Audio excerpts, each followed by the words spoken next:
I am Ferdinand Marcos, and I am the President of the Republic of the Philippines. I stand today on behalf of 110 million Filipinos. Minsan po hindi natin maiwasang magtaka kung bakit nakatindig pa itong administrasyon ni Pangulong Marcos. Sabay kung isip-isipin nyo, 2 taon na ito halos, napilit hinihila pababa. Tama. At hindi biro ang mga naghihila dito pababa, malalakas, mga bilyonaryo. Woo! Sa first 5 pa lang po ng listahan, mabigat na. Namumuna siyempre dyan si dating Pangulong Rodrigo Duterte at ang kanyang pamilya. Pangalawa, si Pastor Apollo Kibuloy at ang kanyang KOJC.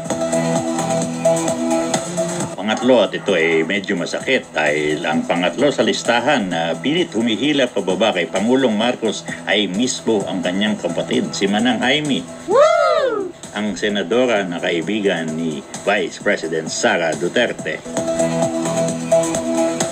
Ang pang-apat sa listahan ay isang ultra-bilyonaryo,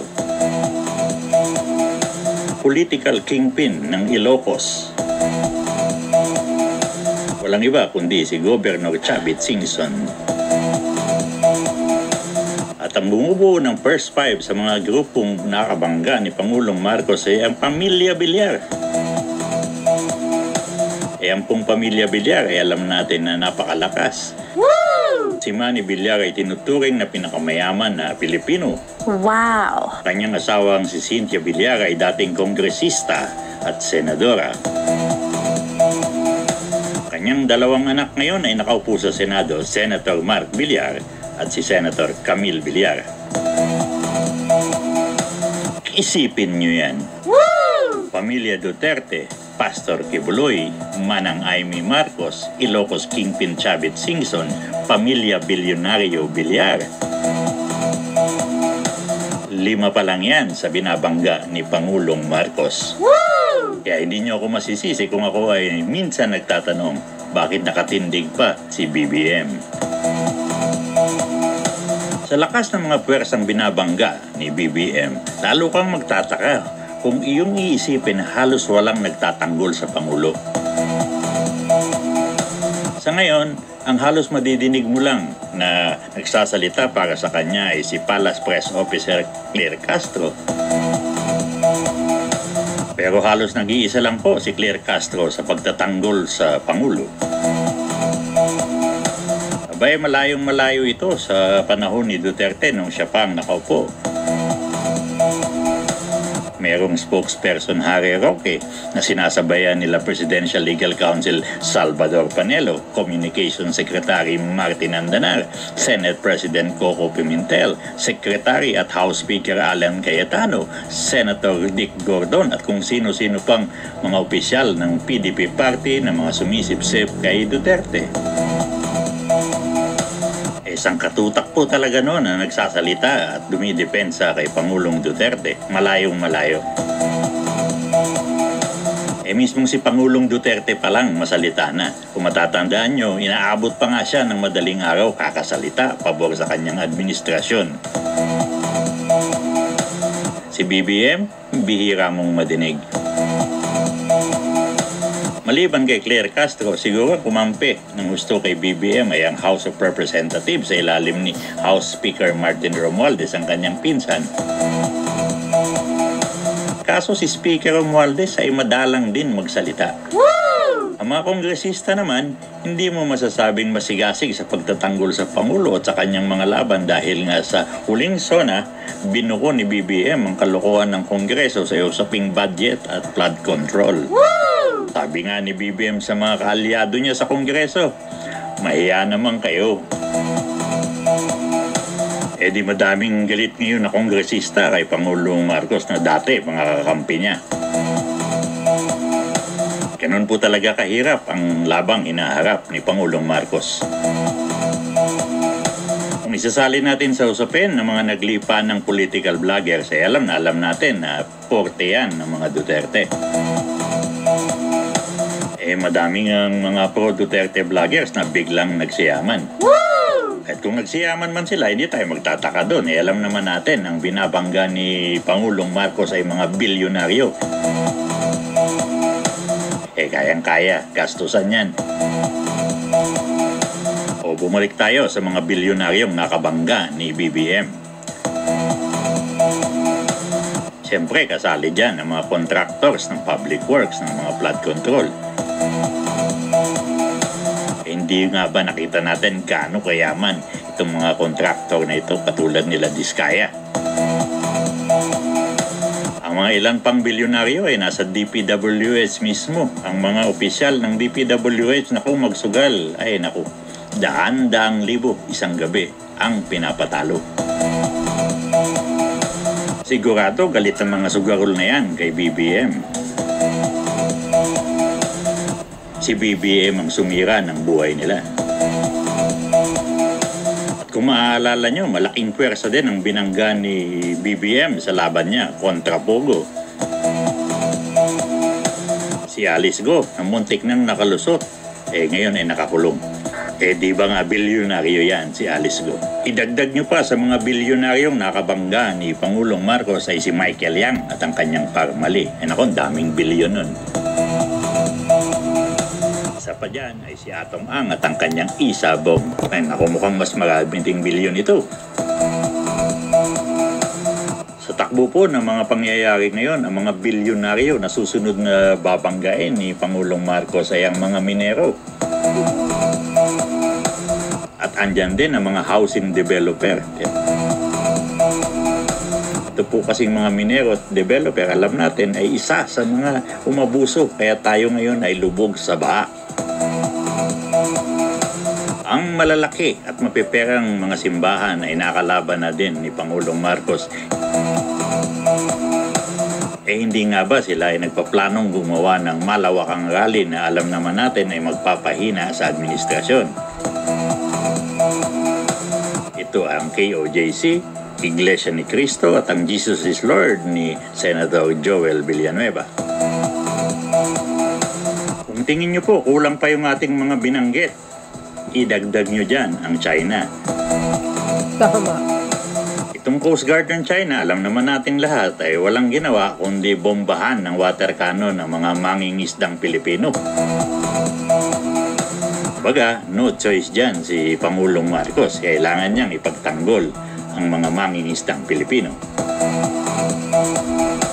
Sa muli, itatanong po natin paano napapanatili ni BBM na siya ay nakatindig sa harap ng malalakas na puwersang kanyang binabangga.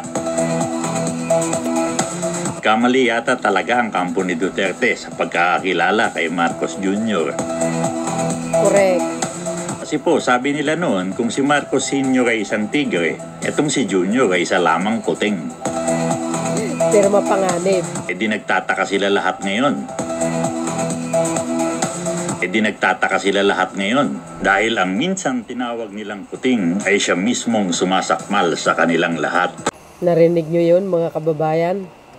Bakit nga ba nanatiling matatag at malakas si Pangulong Marcos Jr.? Ano kaya ang strategiya na ginawa niya?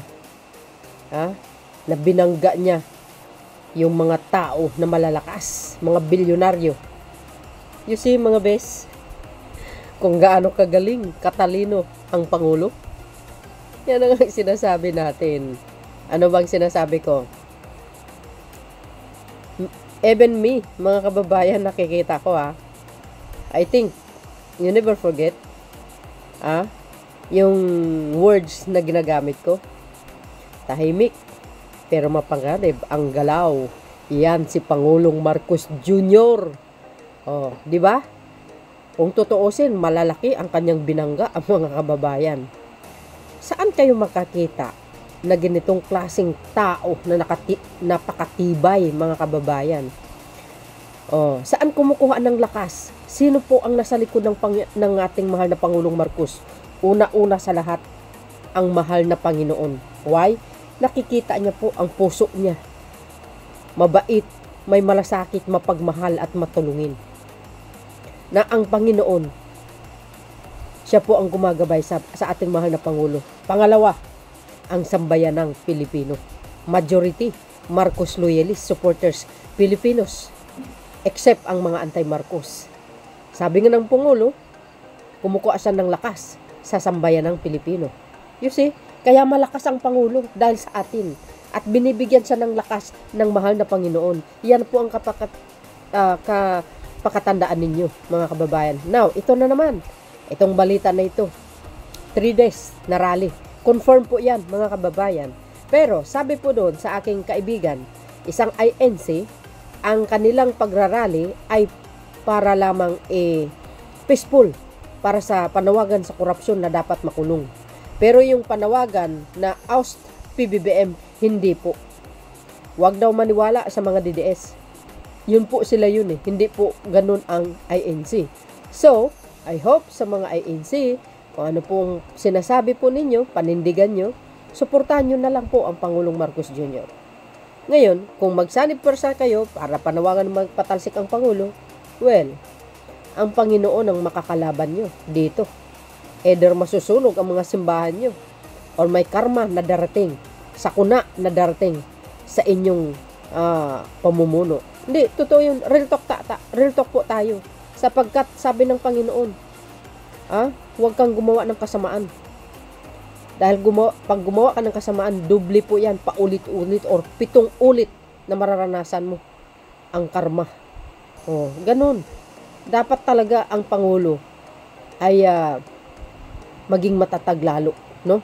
Alam po natin ito nagdarasal para sa kapakanan at kaligtasan ng sambayan ng Pilipino at matulungan sila siyempre. So, 'di ba? Salamat dito kay Sir Bermudez. Ay talaga naman makikita natin kung gaano katibay at kagaling ang Pangulo, mga kababayan. Yan ang pakatandaan nyo, mga best. The best si PBBM.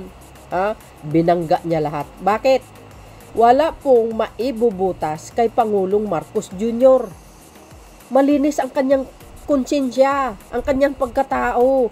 Inaalagaan niya po ang Marcos apelyido na yan dahil dumaan po yan sa alanganin. Dumaan po yang Marcos apelyido na yan sa matinding panghuhusga sa panahon ng Aquino administrasyon. Alam niyo po yan, mga kababayan. International court pa. Pero panalo po ang Marcoses. Ganon sila katatag.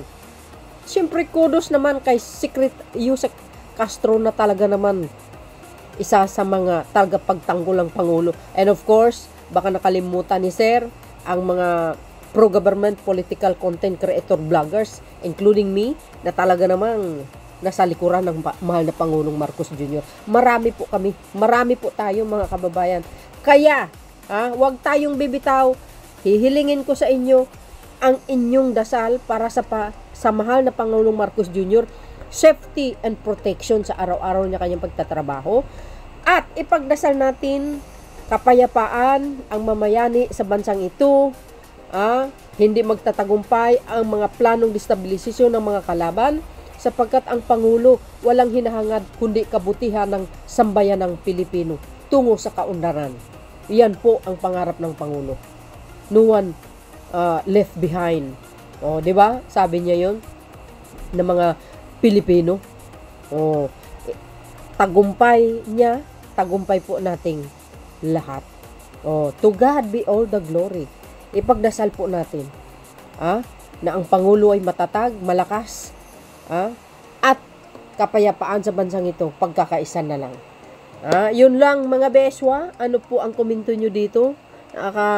Nakakamangha, nakakasyak sa tibay ng Pangulo. Magaling lang talaga sa mamuno.